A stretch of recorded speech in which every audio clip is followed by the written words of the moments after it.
예, 감사합니다. 시작은 했는데 만만치 않습니다. 분량이 다 볼 수는 없고 여러분들이 자료 나눠 드린 것들을 좀 다 보셨으면 좋겠고요. 또 자료로만은 부족합니다. 관심 있으신 분들은 조금 더 확장해서 신구약 중간사를 또 다른 어떤 기회를 통해서 또 보시면 좋겠다 이런 생각이 듭니다. 자, 지난주에 아수르란 대제국 뭐 때문에 멸망했죠? 악독. 주변 나라를 향한 악독을 하나님은 자신을 향한 것이라고 해서 악독을 그냥 두시지 않았습니다. 자, 바벨론은요, 남유다를 멸망시킨 바벨론은 제가 다 설명드리지 않았죠? 이제 그러나 교만 때문이다 이렇게 말씀드렸습니다. 그러나 이게 뭐 1, 2년 세월은 아니에요. 뭐 엄청난 세월 속에 일어났던 일이기 때문에 말씀드린 것처럼 다 살필 수 있는 것은 아닙니다. 그러나 성경이 얘기하는 게 있습니다. 자, 그게 뭐냐 하면 오늘 1페이지 보시면 역사의 주관자는 누구시죠? 우리의 믿음은 하나님이라는 겁니다. 세상은 인간이라고 생각합니다. 특히 영웅호걸들이 이 땅의 역사를 만든다 이렇게 생각합니다. 그러나 성경은 하나님이 역사의 키를 잡으시고 주관자시다. 그런데 어떻게 자신의 뜻을 담아내느냐? 관념적이지 않습니다. 우리의 역사와 시간 속에 자신의 뜻을 드러내신다. 이게 바로 이제 성경 전체라고 보시면 되겠습니다. 자, 그런 점에서 이제 볼 것은 뭐냐 하면 이제 바벨론을 멸망시킨 그 이제 바사 페르시아에 대해서 보려고 하는데요. 구약 성경에 직접적으로 보면 거기 나오죠. 다니엘, 학개, 스가랴, 에스더, 에스라, 느헤미야, 말라기까지 나옵니다. 말라기까지 방대하다는 거예요. 뭐 오늘 그래서 이걸 다 어떻게 다 다루겠습니까? 이 페르시아만 해도 제가 뭐 1년 내내 해도 사실 모자랍니다. 그래서 뭘 보느냐 하면 바벨론 70년 그 포로기를 끝낸 고레스, 세상 역사에서는 키루스라고 얘기합니다. 고레스 왕에 관한 내용만 짚습니다. 자, 그래서 제가 말씀드리려고 하는데 잠을 깨우기도 하고 제가 왔다 갔다 거리지 말라고 부탁이 왔습니다. 성출한데 어려움이 있다고. 제가 순종해야 되겠죠? 이 자리에서 하겠습니다. 자, 바벨론이 오늘날 바벨론이 아니고요, 페르시아가 오늘날 어느 나라죠? 페르시아 아십니까? 아, 그렇죠. 다 맞추셔서 다 드릴 수는 없고 강남에 가면 뭐 길이 하나 있습니다. 테헤란로. 몇 년도에 그 이름이 명명된 거 아십니까? 77년도. 그때는 지금처럼 이슬람 왕조가 아니고 이슬람 그 제정국가가 아니고 팔레비 왕조. 이런 얘기는 연식된 우리끼리만 통하는 얘기입니다. 요즘 젊은이들은 팔레비라고 하면 그게 뭐예요? 이럽니다. 네, 팔레비 왕조 때에 그 테헤란 시장이 우리나라를 방문한 기념으로 삼릉로인가요? 삼릉로라고 제가 알고 있는데 그 이름을 바꿔서 테헤란로 이렇게 바꿨습니다. 그럼 당연히 테헤란에는 지금 뭐가 있을까요? 서울로가 있습니다. 서울로가 있습니다. 그래서 우리가 뉴스에서 들리는 것보다 이란 분들이 굉장히 우리나라를 좋아한다고 합니다. 우리나라를. 그래서 저는 기도하는 것 가운데 하나가 성서의 땅인 이란 땅이 열렸으면 좋겠다. 그런 이제 소원도 있고 기도도 있습니다. 자, 어쨌든 이제 바사 페르시아는 아시는 것처럼 이란입니다. 자, 그러면 하나 좀 퀴즈를 더 낼게요. 과거에 아수르의 후예들은 누굴까요? 아수르? 예? 잠깐, 집사님 뭐라고요? 큰 소리로. 시리아. 시리아도 맞을 수가 뭐 좀 겹치는 부분이 있습니다만 조금 더 다른 나라입니다. 예, 이라크 맞습니다. 자, 그러면 바벨론은 또 어느 나라일까요? 이라크입니다. 이건 무슨 얘기냐? 이런 의문을 가질 텐데 우리 집사님한테는 책 드리겠습니다. 신구약 중간사에 관한 책을 드리겠습니다. 자, 아수르의 후예도 이라크고 바벨론의 후예도 제가 이라크라고 했는데 이제 지역이 다릅니다. 그러니까 티그리스강 상류의 그 바벨론 북서부에서 시작한 나라가 아수르고요. 그리고 메소포타미아의 큰 강이 흐르죠. 메소포타미아 문명이라고 하면 무슨 강, 무슨 강이죠? 유프라데스, 티그리스 강. 그쪽에서 있던 것이 바벨론입니다. 근데 이게 역사가 흐르면서 두 나라가 합쳐져서 이라크가 되었다. 이렇게 쉽게 이해하시면 됩니다. 자, 근데 제가 말씀드리고자 하는 것은 이것입니다. 정작 이겁니다. 하나님이 구속사라는 드라마를 성경에 담아두셨습니다. 근데 구속사라는 드라마는 제가 말씀 늘 드리지만 관념이나 상상이 아니라 현실이라는 무대가 있습니다. 자, 구약에서 제일 중요한 구원의 역사를 우리에게 보여주고 있는 구약의 역사적 사건이 뭐죠? 그게 애굽에서 나온 출애굽, 성서의 땅입니다. 그리고 제2의 출애굽이라고 할 수 있는 출바벨론이 어디서 일어났습니까? 제가 말씀드렸던 이라크 땅, 이란 땅에서 일어난 거예요. 이란 땅에서 일어난 겁니다. 근데 이게 무슨 뜻이냐 하면요, 하나님이 그 옛날에 그 애굽, 이란, 이라크라는 그 무대에서 구속사를 드러내셨는데 그게 뭐냐면 이스라엘 나라는 하나님이 뭐라고 하시죠? 너희들은 무슨 나라라고 하십니까? 출애굽을 시킬 때 너희들은 제사장 나라라고 하죠. 자기를 목적으로 한 것이 아니라 열국을 위한 제사장 나라라고 얘기합니다. 자, 그럼 묻겠습니다. 오늘날 교회와 신자인 우리들을 향해서도 이 사명이 있을까요? 없을까요? 그래서 사도 베드로는 베드로전서 2장 9절에 뭐라고 얘기하시죠? 이는 어두운 데서 불러내어 그의 귀한 빛에 들어가 계신 자의 아름다운 덕을 선전하게 하심이라 하시면서 너희는 뭐라고 하죠? 왕같은 제사장이다. 더 대단합니다. 구약의 이스라엘은 제사장 나라라고 했지만 우리는 예수 그리스도의 십자가의 구속의 완성 속에서 왕같은 제사장이어서 더 대단하다는 거예요. 그럼 우리가 이렇게 세속사회, 대한민국 서울이라는 이 휘황찬란한 세속사에서 어떻게 하면 예수쟁이의 정체성을 가지고 살 것인가 하는 것은 어디서 우리가 구체적으로 알 수 있죠? 구약으로 가면 애굽 땅에 있었던 이스라엘 사람들, 이란과 이라크 땅에 있었던 그 유대 민족들을 보면 우리가 알 수 있다는 거예요. 제가 조금 전에 식사를 할 때 현준 형제라고 청년하고 같이 식사를 했는데 질문을 하더라고요. 한참 설명한 내용이 그런 겁니다.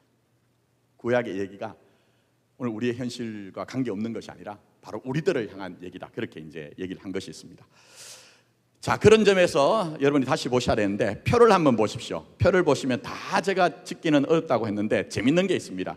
자, 네 번째 한번 가보십시오. 성경에서는 아하수에르라고 얘기하고 세상에서는 크세르크세스 1세라고 얘기하는데 누구의 남편이죠? 에스더의 남편입니다. 그래서 여러분 영화 중에 300이라는 그 영화 있죠. 거기에 나오는 그리스와 펠로폰네스 전쟁을 했던 그 막 괴물로 그려져 있잖아요. 그 나쁜 놈들입니다. 그 영화 만든 놈들은 서고인들만 그렇게 멋진 거예요. 300명은 장렬하게 막 싸워 이겼다. 근데 사실은 이 아하수에르가 보통 사람이 아니거든요. 근데 그렇게 그렸더라고. 어쨌든 그 300명이라고 하는 그 영화에 나온 왕, 그리고 에스더와 관련해서 중요한 사건이 있죠. 그게 뭡니까? 아각 사람 하만이 유대인들을 죽이려고 할 때 하나님이 정권적인 은혜를 가지고 살려냄으로 말미암아 시작된 절기가 있죠. 그게 뭡니까? 부르라고 하는 제비를 뽑는다는 부림전입니다. 자, 그런데 신구약 중간기에 마카비 왕조 때 제가 언급을 하겠고 또 제가 몇 번 언급을 했습니다. 그때 셀루쿠스 왕조라는 헬라 제국이 하나님을 믿고 예배하고 경배해야 되는 성전에다가 돼지 피를 가지고 제사를 드리겠습니다. 근데 쉽게 말씀드리면 너무너무 힘이 강하다 보니 어느 누구도 잭소리 하지 못했습니다. 그러나 그때 마카비 가문이 일어나서 한 거 했죠. 그래서 도무지 일어날 수 없는 일이 생겼습니다. 어마어마한 무기를 가지고 있는 그 셀루쿠스 헬라 제국에 대해서 쉽게 말씀드리면 그저 부지깽이 들고 호미 들고 낫 들고 그렇게 했는데 이겼습니다. 그래서 성전을 정하고 그들이 지켰던 절기가 복음서에 나오죠. 그게 무슨 절기죠? 하누카라고 해서 제가 설명드렸죠. 수전절, 성경에 나오죠. 수전절 복음서에 나오죠. 예수님께서 지켰던 그 절기죠. 자, 제가 이렇게 말씀드리는 것은 지금 제가 시작으로부터 시작해가지고 쭉 연대를 나누고 있지만 역사는 단절되지 않는다는 거예요. 역사는 결코 이때까지가 여기까지고 그 다음부터는 여기 이렇게 되지 않고 연결되는 역사 속에서 하나님은 오늘도 도도하게 대하처럼 자신의 구속의 역사를 이루어 가신다는 겁니다. 자, 그러니 우리에게 뭐가 필요합니까? 고난은 뭘 낳죠? 고난의 현실은 인내를, 인내는 연단을, 연단은 소망을 이루는 거예요. 그래서 여러분, 기독교 신앙은요, 현실을 면제받는 것이 아닙니다. 저도 지금까지 전부 그런 신앙을 갖고 이해를 했기 때문에 매일 그렇게 소원하고 간구했습니다. 네, 때리시던데요, 정신 차려라. 그렇지 않다. 고난의 현실 가운데서도 그 고난을 통해 인내를 만들고, 인내는 연단하여, 연단이 진짜 소망할 것들, 보이는 것을 소망하는 것이 아니라 보이지 않는 것을 소망하는 그런 존재로 너를 만들어낸다. 이걸 우리에게 보여주시더라는 겁니다. 그래서 역사를 공부할 때 그냥 역사로만 보지 마시고 이런 근본적인 뜻을 우리가 이해를 하면서 좀 봤으면 좋겠습니다. 자, 그래서 바벨론이 그렇게 강성하던 바벨론이 무너졌습니다. 근데 이것을 무너뜨린 것은 바사, 페르시아입니다. 근데 한 나라 바사, 페르시아가 무너뜨린 게 아닙니다. 자료를 보시면 뭐와 뭐의 연합군이죠? 메대와 바사, 성경에 나옵니다. 그런데 우리는 바사, 페르시아에 대한 얘기를 많이 들어서 페르시아가 어마어마하구나 생각하지만 원래 출발은 페르시아는 변방의 조그만 나라였습니다. 오히려 메대가 훨씬 큰 나라였습니다. 메대가 훨씬 큰 나라였습니다. 바벨론의 작은 변방에 불과했던 그 바사가, 페르시아가 오히려 결국 이제 결정적으로 하나님이 도구로 사용하셔서 바벨론의 70년을 끝내거든요.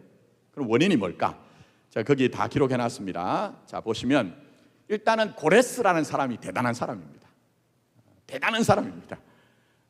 그래서 이 사람이 용맹하고 전략과 전술을 잘 쓸 뿐만 아니라 인품도 좋은 사람이었습니다.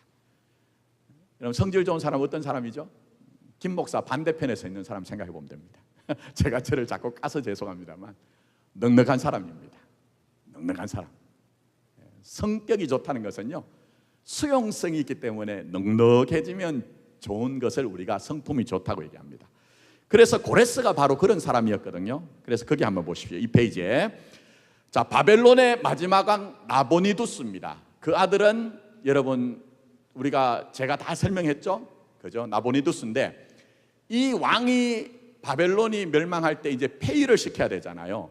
근데 고레스가 어느 정도냐 하면은 그래도 바벨론에서 왕 노릇을 할 수 있도록 그렇게 예우를 해줬습니다. 참 대단한 거죠. 자, 그 다음에 메데라는 나라가 나중에 바사, 페르시아의 병합이 됩니다. 그때 이 메데의 마지막 왕인 키악사레스 2세라는 사람도 고레스의 배려에 의해서 바벨론에서 한 2년간 왕을 할 수 있도록 그렇게 예우를 해준 겁니다. 대단한 거죠. 대단한 겁니다. 고레스란 사람, 그 정도입니다. 자, 그러나 바벨론이 무너진 것은 고레스가 이렇게 대단한 사람이기도 하지만 내부적으로 문제가 있어서 무너졌습니다. 제가 지난주에 충분히 설명은 드릴 시간이 안 돼서 간단하게 말씀드렸어요. 원래 바벨론이라는 나라는 마르둑이라는 신을 섬겼습니다. 그게 주신이었습니다. 근데 나보니두스와 그 아들, 그죠? 이 주신을 바꾸려고 했거든요. 달신으로, 신신이라고 하는 거. 근데 이게 어디로까지 올라간다고요? 신바벨론 말고 고바벨론, 아브람 시대까지 올라가거든요. 근데 어쨌든 그렇게 주신을 바꾸려고 하다가 마르둑 제사장들과 갈등이 생겼습니다.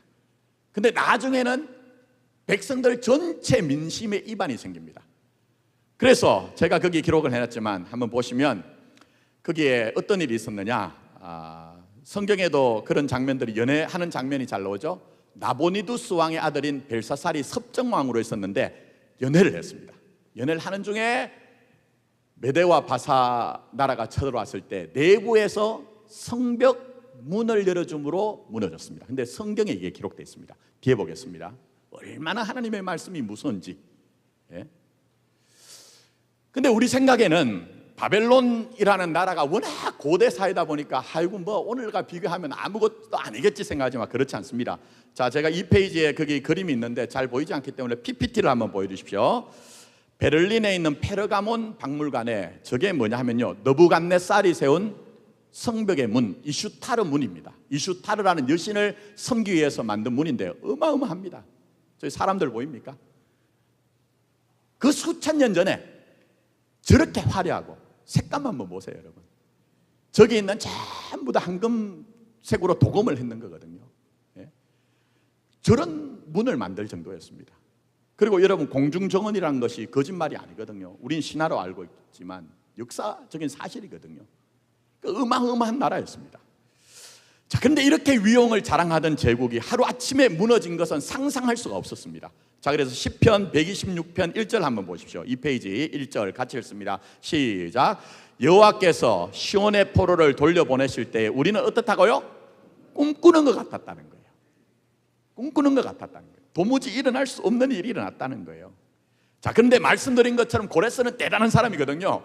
바벨론을 정복하고 난 이후에 패망한 나라에서 끌려온 포로들을 풀어줍니다. 그리고 자신이 정복한 나라의 나라들마다 상당한 재량권을 줍니다. 그래서 유대민족들이 귀환을 하게 되는데, 이런 내용들이 18세기, 19세기만 해도 신한 줄 알았습니다. 성경에 나오는 얘기들이.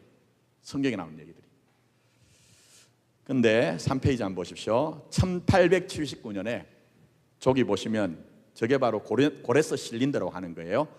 가로 10cm, 세로 33cm 정도 되는 진흙으로 만든 독이에요. 독이. 그게 고레스가 우리나라로 얘기하면 용비어천가를 새겨놓은 거예요. 내가 이 정도 대단한 사람이다. 자기의 치적. 뭐 깨진 부분이 있어서 그 부분을 해석하기가 좀 어려운 부분이 있지만, 후반부는 뭐냐면요, 성경에서 얘기하는 고레스 칙령이 나옵니다. 고레스 칙령이 나옵니다. 그 내용이 나옵니다. 자, 근데 이것도 참 재밌는 게요, 저게 다 번역되어 있거든요. 제가 여러분들에게 카톡 보냈잖아요. 대영 제국 박물관에 저게 있거든요. 페르시아관 52관이 있는데 저게 영문으로 다 번역되어 있습니다. 그래서 저 영문으로 번역된 내용과 성경을 연결해 보면 어마어마합니다. 근데 그렇게 할 시간은 안 되고, 자, 거기 고레스 실린더에 뭐가 있냐 하면요, 3페이지 위에 한번 보십시오. 내용 중에 이런 게 있습니다. 바벨론 시민들을 신의 뜻과 무관하게 고통받던 노역에서 해방시켰다고 자기 치적을 얘기합니다. 그 내용과 함께 포로들에게 거주민들을 모아 그들의 곳으로 돌아가게 했다는 거예요. 그래서 유대로 귀환합니다. 그리고 그들의 신들도 돌아가게 했다. 이게 무슨 얘기냐면요, 고대 신가는 신은 특정한 장소에만 신의 역할을 할 수가 있습니다. 자, 우리나라로 생각해 보세요. 바다에 가면 무슨 신이 있죠? 용왕신. 부엌에는요, 조방신. 애기 놀려고 하면요, 삼신 할머니. 그거라는 거예요. 그래서 유대민족의 민족신인 야훼신, 그렇게 돌아가게 했다는 그런 내용입니다. 자, 그런데 세상에서 역사학자들의 평가는요, 이 고레스 실린더를 보고, 고레스 왕이 세계 최초의 인권 선언문을 여기에 담아놓은 거다. 당연하죠. 신의 뜻을 따라가지고 고역을 살던 노역을 살던 시민들을 다 풀어주고, 포로로 잡아온 사람들을 풀어줌으로 말미암아 자기 나라로 돌아가겠다. 얼마나 멋진 얘기입니까? 그런데 세상은 그 정도입니다. 감추어진 것을 알지 못합니다. 이게 여러분, 구약 성경에 하나님의 백성들을 목적으로 했다고 하면 오늘 우리도 하나님의 자녀들에게 마찬가지입니다. 그래서 여러분이 세상에 나가서 신앙 얘기를 하면 안 통하는 것이 지극히도 뭐죠? 당연한 거예요. 이상한 게 아니에요. 세상의 가치관으로는 도무지 판정하지 못하고 이해하지 못하는 숨겨진 것이 있다니까요. 자, 그래서 그게 이제 나옵니다. 자, 그게 뭐냐 하면 3페이지 한번 보십시오. 역사의 주관자이신 하나님이 다 계획하셨는데, 바사 페르시아가 발흥하기 전에 이미 200년 전에 동시대를 살던 이사야 선지자, 예레미야 선지자를 통해서 고레스에 대한 얘기를 합니다. 무너질 것 같지 않던 바벨론 제국이 무너질 것을 아주 구체적으로 예언을 합니다. 자, 한번 볼까요? 자, 예레미야서 25장 11절부터 14절. 자, 이 모든 땅이 폐허가 되어 놀랄 일이 될 것이며, 바벨론에 대한 얘기입니다. 이 민족들은 몇 년이죠? 70년 동안 바벨론 왕을 섬기리라. 여호와의 말씀이라. 그 다음에 70년이 끝나면 내가 바벨론 왕과 그의 나라와 갈대아인의 땅, 이게 바로 바벨론입니다. 땅을 그 죄악으로 말미암아 벌하여 영원히 폐허가 되게 하되, 뭐 이렇게 쭉 나갑니다. 자, 그 다음에 그 밑에 있는 거 한번 보십시오. 예레미야 29장 10절부터 14절. 여호와께서 이와 같이 말씀하시니라. 바벨론에서 몇 년이요? 그렇죠, 70년이 차면 내가 너희를 돌보고 나의 선한 말을 너희에게 어떻게 해요? 성취하여 너희를 이곳으로 돌아오게 하리라. 그러면서 하나님이 말씀하십니다. 너희를 향한 나의 생각은 내가 안 하니 뭐라고요? 평안이요 재앙이 아니니라.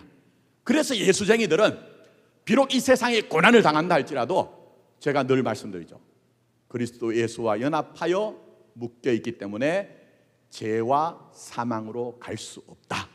이걸 구약에서부터 지금 설명하고 있는 겁니다. 구약에서부터 그걸 설명하고 있는 겁니다. 자, 다 읽을 수는 없고 그 다음 한번 넘어가 보십시오. 자, 4페이지 한번 보십시오. 이사야 선지자가 얘기합니다. 자, 이사야 44장 26절부터 28절, 이제 고레스가 나옵니다. 200년 전에 이사야의 예언이에요. 같이 읽습니다. 시작. 그의 종의 말을 세워주며 그의 사자들의 계획을 성취하게 하며 예루살렘에 대하여는 이르기를 거기에 사람이 살리라 하며 유다 성읍들에 대하여는 증거될 것이라. 내가 항폐한 곳들을 복구시키리라 하며 기품에 대하여는 이르기를 마르라. 내가 내 강물들을 마르게 하리라 하며 고레스에 대하여는 이르기를 뭐라고 하죠? 내 목자라. 그가 나의 모든 기쁨을 성취하리라 하며 예루살렘에 대하여는 이르기를 중건되리라 하며 성전에 대하여는 내 기초가 놓여지려 하는지라. 잔이라 이렇게 얘기합니다. 정확하게 이 예언들이 그대로 다 성취됩니다. 다 일일이 설명할 수는 없고 뒤에 하나만 설명하겠습니다. 자, 이사야 45장 1절부터 2절 같이 한번 읽습니다. 시작. 여호와께서 그의 뭐라고요? 기름 부음 받은 고레스에게 이같이 말씀하시되 내가 그의 오른손을 붙들고 그 앞에서 열국을 항복하게 하며 내가 왕들의 허리를 풀어 그 앞에 문들을 열고 성문들이 닫히지 못하게 하리라. 내가 너보다 앞서가서 험한 곳을 평탄하게 하며 논문을 쳐서 부수며 새빗장을 꺾고 얘기합니다. 자, 이사야 45장 13절, 이 고레스에 대한 얘기입니다. 자, 같이 읽습니다. 시작. 내가 공의로 그를 일으킨지라. 그의 모든 길을 곧게 하리니 그가 나의 성읍을 건축할 것이며 사로잡힌 내 백성을 갑이나 가품이 없이 놓으리라. 만군의 여호와의 말이라 하셨느니라 얘기합니다. 자, 이제 앞을 보셔야 됩니다. 지금 바벨론은 무너질 생각도 하지 않아요. 바벨론이라는 제국은 꼼짝도 하지 않을 것 같은데 이미 이사야와 예레미야를 통해 200여 년 전에 하나님이 고레스란 사람이 일어날 것인데 이 왕은 그게 뭐라고 합니까?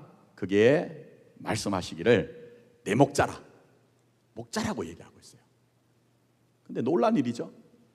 이스라엘의 목자 될 수 없는 자입니다. 원래로 얘기하면 목자가 아니라 강도가 돼야 되는 거예요. 노략질 해야 되는 거예요.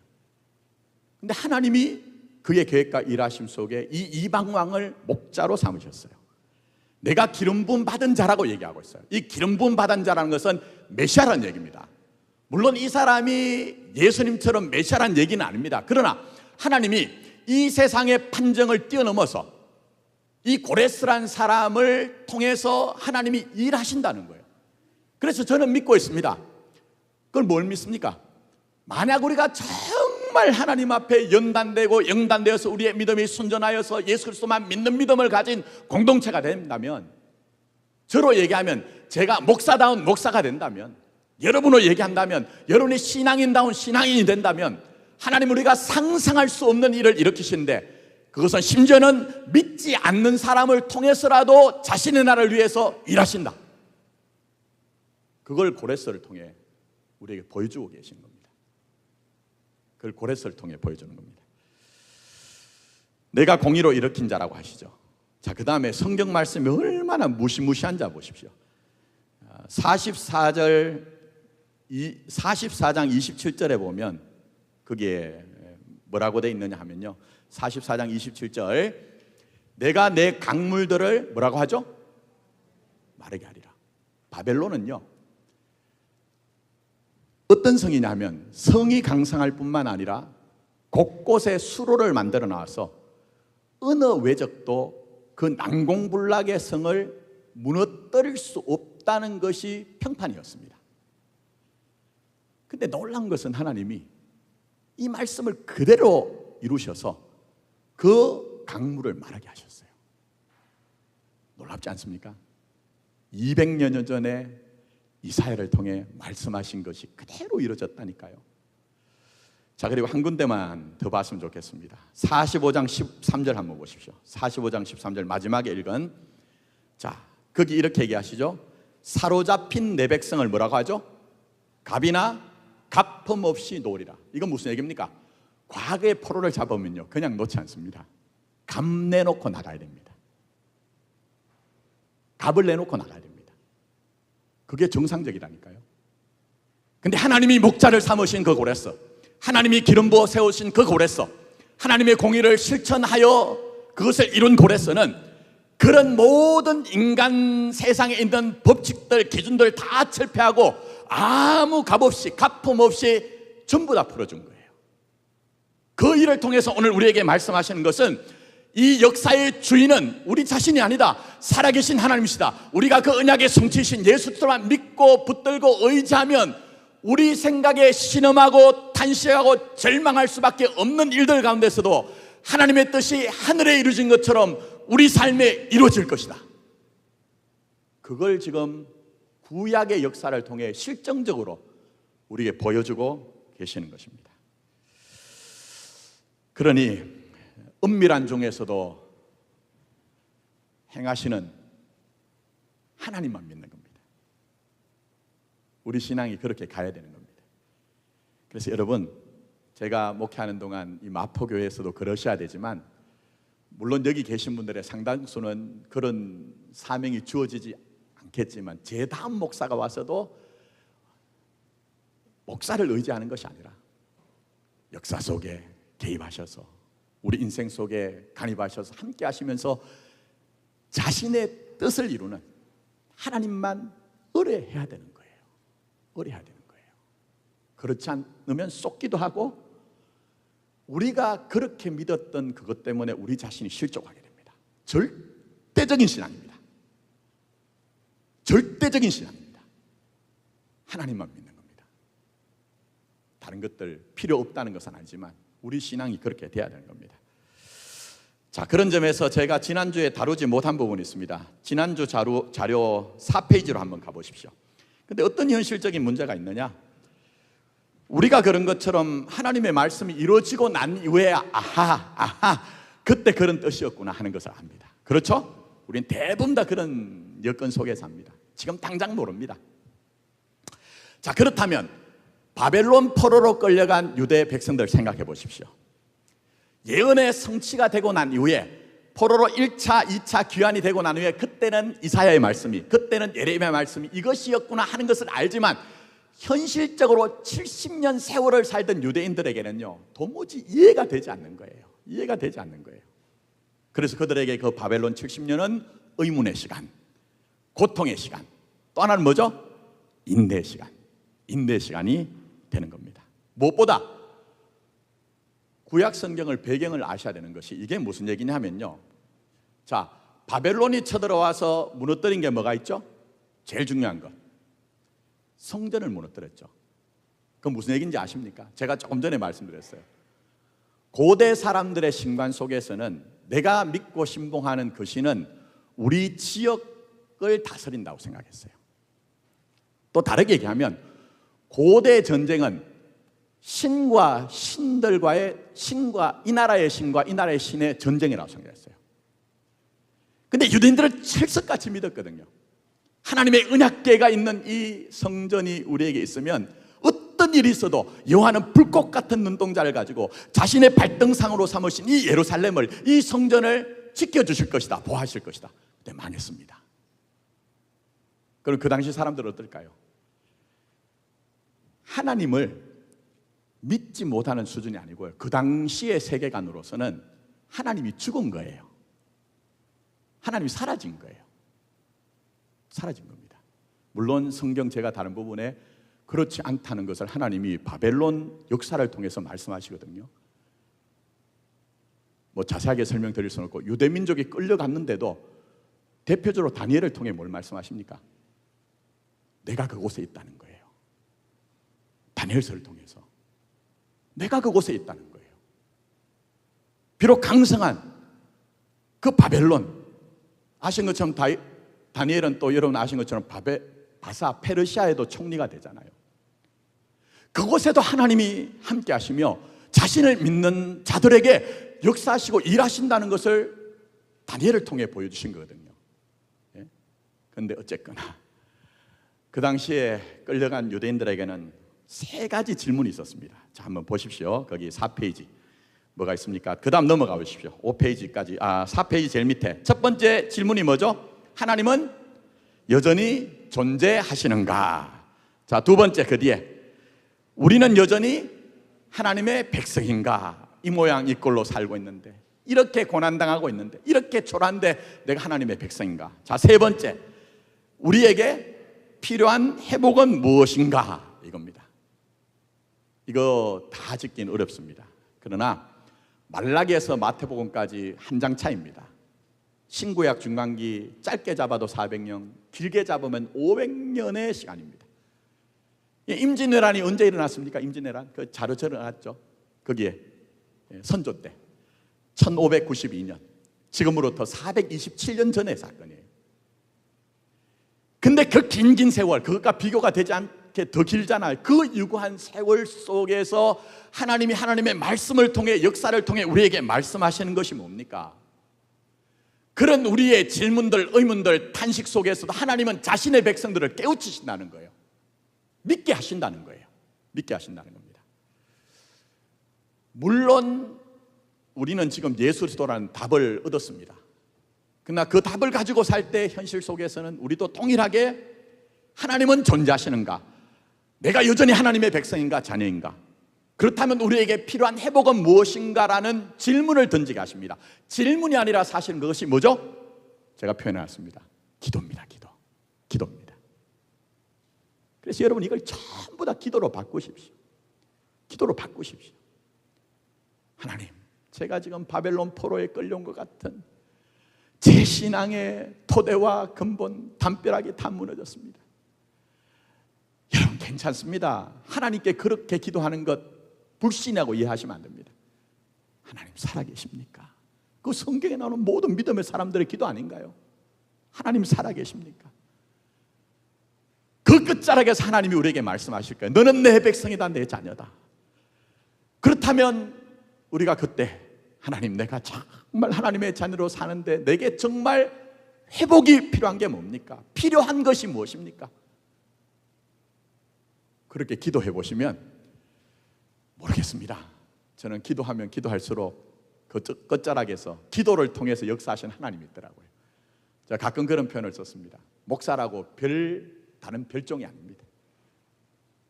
그래서 새벽마다 기도할 때 하나님, 나 이따오시로 해가지고 내가 어떻게 목사가 되겠습니까?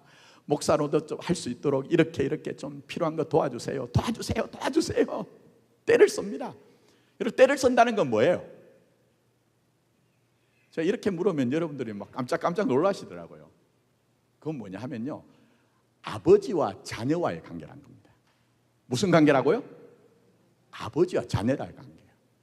여러분 오늘 이제 예배 끝나고 지금 길을 가는데 어떤 얼굴 생판 모르는 애가 와가지고 막 이런 붙들면은 어떻게 할까요? 뭐 묻기는 묻겠죠.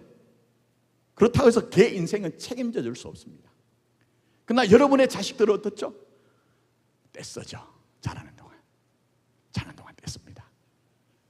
그래서 부모의 신앙이 큰 것이 아니라 자식 새끼들의 신앙이 더 큽니다. 어떻게 해요? 우리 아버지 어머니는 내가 생지랄을 떨어도, 제가 좀 주무실까 해서 좀 센 얘기합니다. 다르게 얘기하면 개지랄을 떨어도 나를 버리지 않을 것이다. 그 믿음이 있기 때문에 생태를 쓰는 거예요. 그 믿음이 있기 때문에. 이건 제가 저희 교회 와서 제 몸으로 겪은 일입니다. 몸으로 겪은 일입니다. 그래서 그런 모습이 어디 등장하느냐? 너 얘기 아니냐? 아닙니다. 하박국 선지자가 대표적입니다. 하박국 선지자. 자, 한번 봅시다. 제가 거기 다 4페이지, 5페이지에 기록해놨는데 하박국이 가진 의문이 있어요. 하나님, 왜 의인들이 고통받습니까? 그랬더니 하나님이 뭐라고 해요? 내가 갈대아인 바벨론 사람들을 일으켜서 내가 심판한다. 그러니까 두 번째 의문이 생기죠. 아니 바벨론 사람들은 하나님을 알지도 믿지도 않는데 그런 사람들을 통해서 우리를 심판하신다는 것입니까? 그게 두 번째 의문입니다. 자, 그랬더니 이제 하나님이 또 하박국서를 보시면 설명을 하세요. 그랬더니 세 번째 질문이 뭐죠? 그렇다면 이 환란이 언제까지 됩니까? 이걸 이제 질문합니다. 자, 거기에 대해서 하나님의 대답이 있습니다. 자, 5페이지, 지난주 자료 5페이지, 하박국서 2장 1절부터 4절. 자, 같이 한번 읽겠습니다. 시작. 내가 내 파수하는 곳에 서며 성루에 서리라. 그가 내게 무엇이라 말씀하실지 기다리고 바라며 나의 질문에 대하여 어떻게 대답하실지 보리라 하였더니 여호와께서 내게 대답하여 이르시되 너는 이 묵시를 기록하여 판에 명백히 새기되 달려가면서도 읽을 수 있게 하라. 이 묵시는 어떻게 해요? 정한 때가 있나니 그 종말이 속히 이르겠고 결코 어떻게 해요? 거짓되지 아니하리라. 비록 더딜지라도 어떻게 해요? 기다리라. 지체되지 않고 반드시 응하리라. 그 다음에 얘기합니다. 보라, 그의 마음은 교만하며 그의 속에서 정직하지 못하나. 이건 악인에 대한 얘기입니다. 악인에 대한 얘기입니다. 자, 그러나 그 다음에 나오죠. 진짜 의인은 뭐로 산다고요? 그의 믿음으로 말미암아 살리라 얘기합니다. 여러분, 이게 답입니까? 답입니까? 그의 의인은 믿음으로 말미암아 살리라. 인간적으로는 답이 아니에요. 이게 어떻게 답이 됩니까? 그러나 그 답 아닌 것처럼 보여지는 답을 주심으로 말미암아 우리의 믿음을 요청하십니다. 그 믿음은 악인과 비교하여 어떤 믿음입니까? 악인은 뭡니까? 끝까지 모르기 때문에 인정하지 않습니다. 모르기 때문에 수긍하지 않습니다. 모르기 때문에 믿지 않습니다.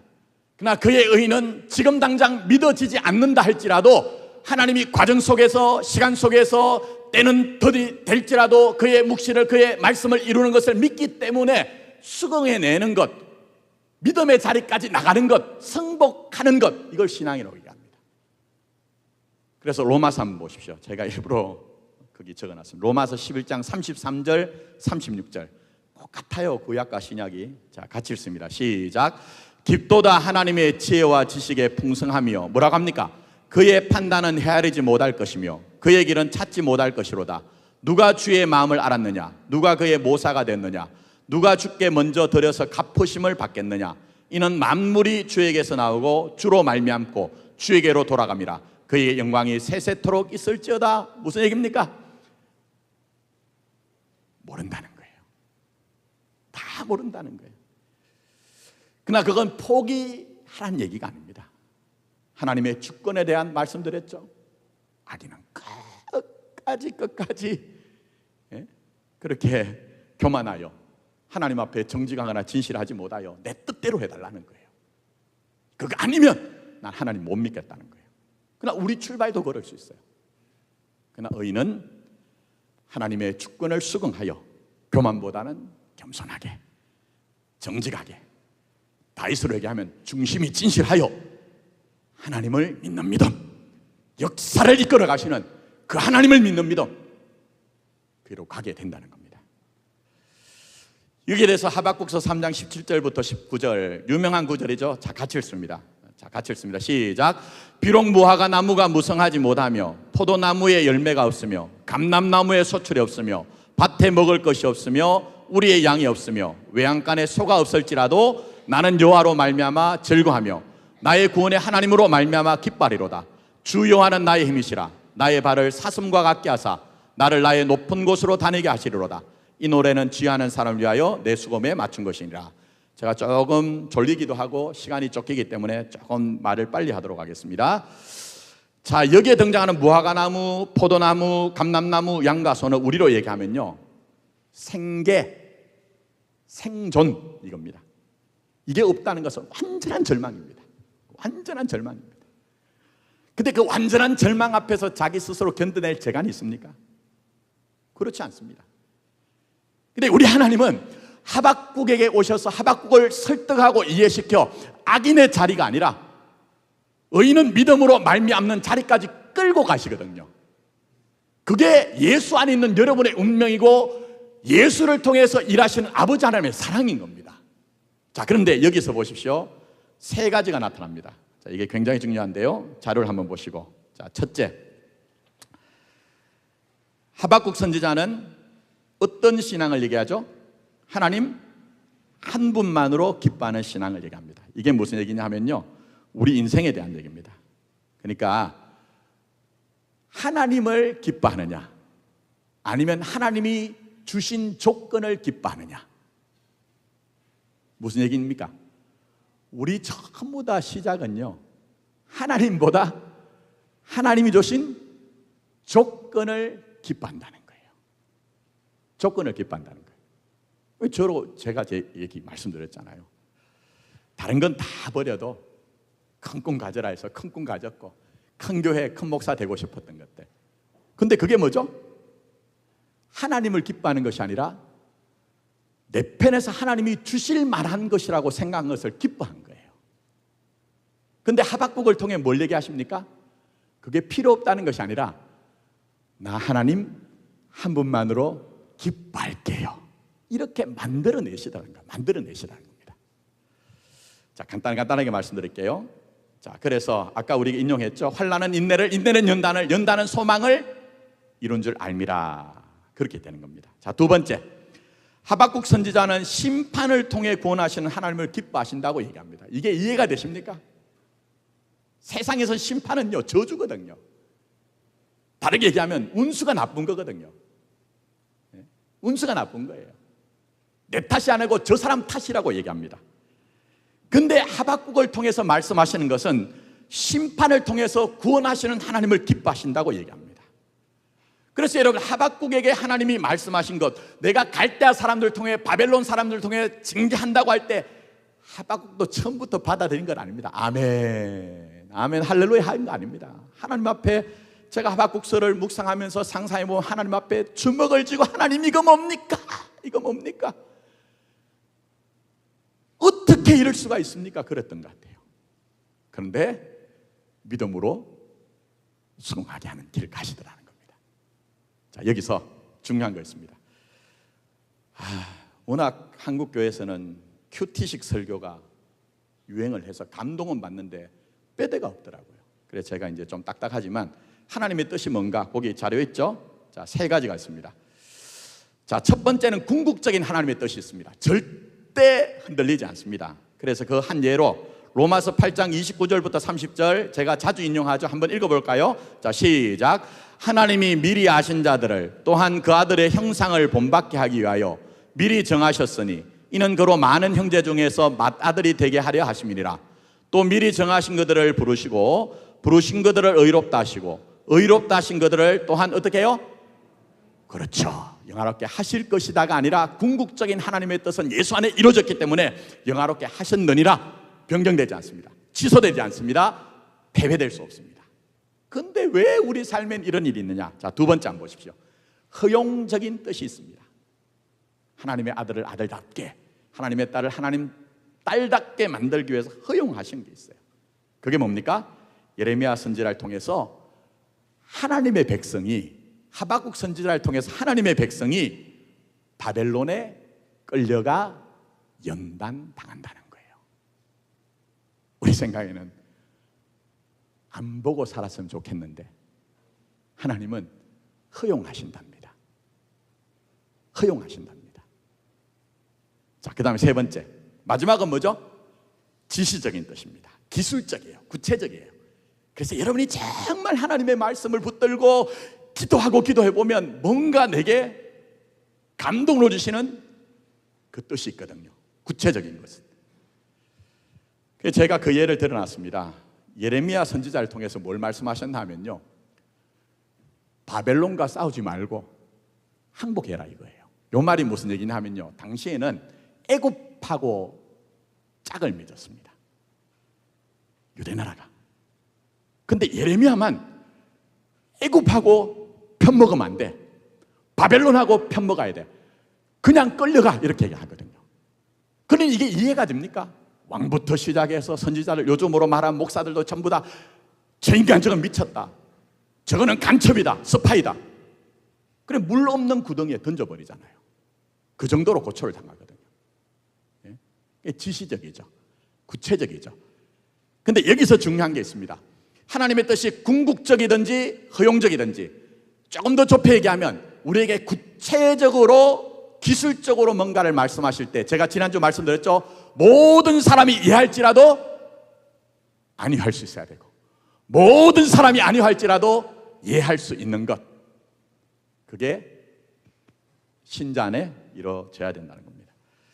자, 그래서 두 번째, 심판을 통해 구원하시는 하나님의 뜻을 기뻐한다고 했는데, 이런 궁극적이고 허용적이고 지시적인 하나님의 뜻을 배워갑니다. 자, 마지막 세 번째, 하박국이 기뻐하는 게 뭐죠?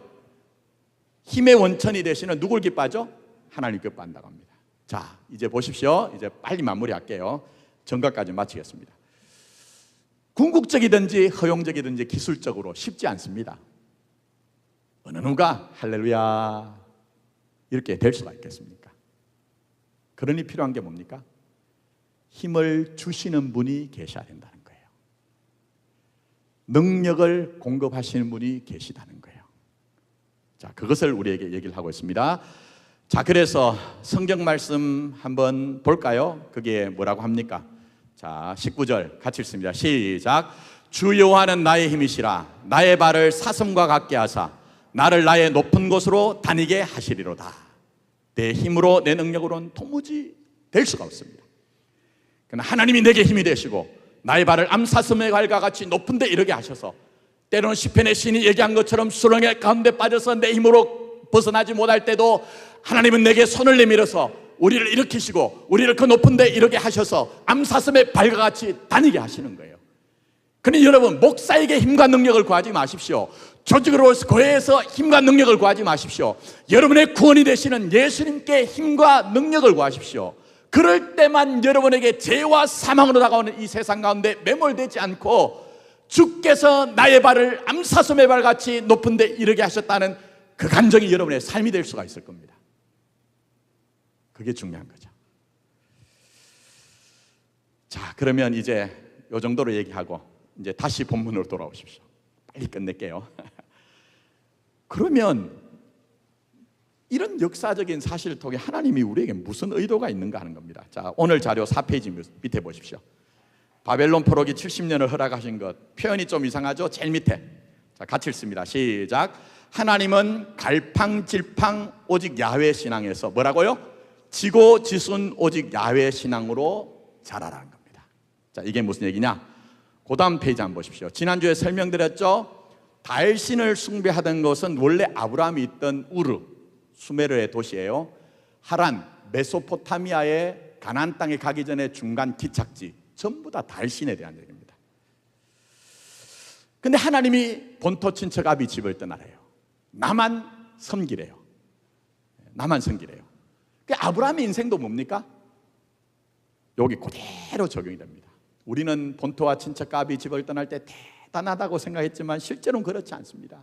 그의 인생을 보면 갈팡질팡 여호와 하나님을 믿는 신앙이었어요. 그러나 세월이 가면 갈수록 인생의 사연을 만나면 만날수록 지고지순한 여호와 하나님을 믿는 신앙으로 변화되어 가더라. 변화되어 가더라. 변질되는 것이 아니라 변화되어 가더라. 그래서 제가 지난주에 나보니두스의 석비를 얘기했죠. 저 나보니두스가 신이라고 하는 달신을 섬기는 것. 근데 중요한 건 뭐냐 하면은 성경의 구약 성경을 보면 이런 우상을 숭배하는 왔다 갔다 갈팡질팡하는 모습이 많이 나옵니다. 대표적으로 여러분 아신 것처럼 엘리야 때 무슨 일이 있어요? 바알과 아세라 선지자를 섬기는 것. 그들이 바알과 아세라를 다 따라갔다는 게 아니에요. 여호와 하나님을 섬기면서도 동시에 바알과 아세라를 섬겼다는 거예요. 근데 하나님은 그런 일을 통해서 갈팡질팡하는 이스라엘 백성들에게 훈련하여 연단하여 배우게 하여 순전하게 하시잖아요. 그래서 제가 다 설명할 수는 없고 앞을 보시면 예리고라는 말이 있는데 이 말이 무슨 말이냐면 그의 달이란 뜻입니다. 달신을 섬겼던 흔적이 있는 거예요. 그럼 모세가 언약을 받았던 신의 산 있죠. 시나이 반도. 그게 나의 신, 달신이라는 흔적이 있습니다. 근데 하나님이 가만히 있지 않죠. 이스라엘 역사 보면 지고지순하게 하십니다. 지고지순하게 하십니다. 그게 여러분의 인생의 얘기라니까요. 자, 하나만 예를 들도록 하겠습니다. 출애굽기 32장에 보면 모세가 산 위에 하나님의 언약을 받으러 갔을 때 그 아래 무슨 일이 있죠? 잘 아시죠? 우리를 애굽에서 인도하여 낸 신을 만들어내라 하니까 아론이 그 금붙이들을 다 모아가지고 만들어내죠. 그랬더니 뭐가 나와요? 송아지. 그 무슨 신이라고요? 애굽에 있는 아피스 신. 자, 그런데 여기서 제가 그 자료에 다 실어놨습니다. 나중에 읽어보십시오. 나중에 읽어보면, 자, 성경 말씀 한번 보십시오. 아주 묘한 얘기를 합니다. 자, 산아래 이제 난장이 일어난 것을 한 모세가 내려옵니다. 5페이지 제일 마지막에, 그게 32장 보시면 22절부터입니다. 자, 한번 보세요. 같이 읽습니다. 시작. 내 주여 노하지 마소서. 이 백성의 악함을 당신이 아나이다. 그들이 내게 말하기를 우리를 위하여 우리를 인도할 신을 만들라. 이 모세 곧 우리를 애굽 땅에서 인도하여 낸 사람은 어찌 되었는지 알 수 없노라 하기에 내가 그들에게 이르기를 그 믿는 자는 빼내라 한즉 그들이 그것을 내게로 가져왔기로 내가 불에 던졌던지 어떻게 해요? 이 송아지가 나왔나이다. 말도 안 되는 소리잖아요. 그런데 이게 이교회의 영향이 있습니다. 제가 긴 설명 드리지 않을게요. 갈팡질팡하는 신앙에서 지고지순으로 만들어내는데 그 뒤에는 어떤 일이 있는지 여러분 아시잖아요. 하나님이 징계하여 하나님 앞에 지고지순하게 하는데, 금붙이를 모아가지고 던졌더니 이 송아지가 나왔습니다. 이거 말도 안 되는 소리라고 우리는 느끼잖아요. 근데 이게 무슨 얘기냐면요, 당시의 종교 문화 속에, 거기 제가 기록해놨습니까? 거기에 보시면 입식기, 이게 무슨 얘기냐, 좀 긴 설명이 돼야 됩니다만 간단하게 말씀드리면, 입식기와 또 입열기라는 의식이 있습니다. 긴 설명 드리지 않고 나중에 기회가 되면 말씀드릴게요. 이건 연결과 단절입니다. 그러니까 무슨 얘기냐, 자, 지금 아론이 금붙이 다 가져오라 했어요. 우리 것이잖아요. 연결돼 있잖아요. 근데 던졌더니 송아지가 나왔다고 하는 것은 우리가 한 일이지만 우리 것이 아닙니다. 단절입니다. 그게 이방 신을 섬기던 그 당시의 고대 건동에서 입식기와 입열기라는 제의식을 가지고 있었던 거예요. 그래서 지금 아론이 헛소리 하는 게 아니고 철저하게 출애굽을 했으나 그의 믿음과 영성은 애굽에 매여 있다는 거예요. 이스라엘 사람도. 근데 출애굽과 뭘 얘기합니까? 하나님이 그거 해결하시더라는 거예요. 그거 해결하시더라는 거예요. 그게 바로 성경의 얘기입니다. 또 더 나가서 신구약 중간사 얘기입니다. 그게 우리의 얘기입니다. 제가 가끔 설교를 할 때 제 얘기 자꾸 하는 이유가 거기에 있는 겁니다. 뭡니까? 지고지순 하나님을 믿는 신앙, 지고지순 예수를 믿는 신앙으로 우리 인생을 붙들어서 끌고 가시더란 얘기입니다. 그래서 말씀을 맺으면서 갈라디아서 2장 20절 거기 있죠? 자, 같이 한번 읽도록 하겠습니다. 같이 읽습니다. 시작. 내가 그리스도와 함께 십자가에 못 박혔나니 그런즉 이제는 내가 사는 것이 아니요 오직 내 안에 그리스도께서 사신 것이라. 이제 내가 육체 가운데 사는 것은 나를 사랑하사 나를 위하여 자기 자신을 버리신 어떤 것으로 살죠? 하나님의 아들을 믿는 믿음 안에서 사는 것이라. 할렐루야. 이게 여러분의 신앙입니다. 하나님의 일하심입니다. 이 믿음을 가질 때 우리에게 어떤 일이 있습니까? 시편 126편 1절과 6절. 자, 이게 이제 마지막 결론입니다. 우리에게 바벨론 같은 형편이 다 있거든요. 없을 수가 없습니다. 그런데 이 말씀 속에서 하나님의 약속을 여러분이 단단히 붙들고 갈팡질팡하지 마시고, 갈팡질팡하면 자기에게 손해가 됩니다.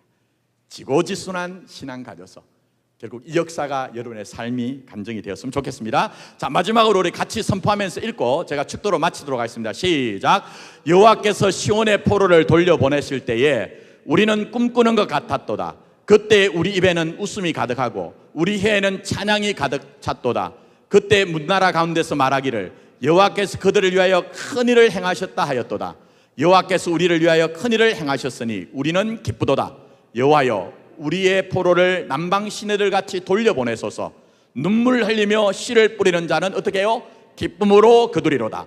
울며 씨를 뿌리러 나가는 자는 반드시 기쁨으로 그 곡식단을 가지고 돌아오리라. 이게 바로 바벨론과 그 70년의 나라를 끝낸 바사를 통해 우리에게 말씀하시는 하나님의 음성입니다. 아무쪼록 지고지순한 하나님을 믿는 신앙, 지고지순하게 예수를 믿음으로 말미암아 여러분에게도 꿈꾸는 것 같았다고 하는, 우리가 가늠할 수 없는 하나님의 은혜가 여러분의 삶과 간증이 되기를 예수님의 이름으로 축복합니다.